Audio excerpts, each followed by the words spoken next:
त्र्यंबकेश्वर संस्थानचा विश्वस्त पुरुषोत्तम कडलक पोलिसांनी त्याला अटक केलेली आहे।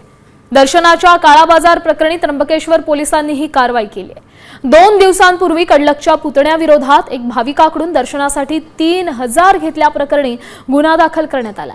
मंदिर संस्थानच्या विश्वस्तालाच अटक झाल्यामुळे त्र्यंबकेश्वरमध्ये आता खळबळ माजली।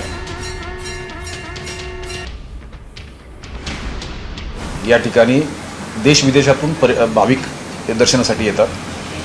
आलेल्या भाविकांना VIP दर्शन हवे असेल तर या बाबतीमध्ये 200 रुपये ही ट्रस्टची फी आहे। काही एजंट्स हे सातत्याने काम करत होते आणि त्यांना 3000 ते 9000 रुपये, कधी कधी 12-13 हजार रुपये सुद्धा त्यांच्याकडून घेतले जात होते। अशा स्वरूपाच्या तक्रारी हे आमच्याकडे प्राप्त झाल्या होत्या। जे सुरुवातीला आरोपी पकडले गेले ते शनिवारी त्यांना अटक केली।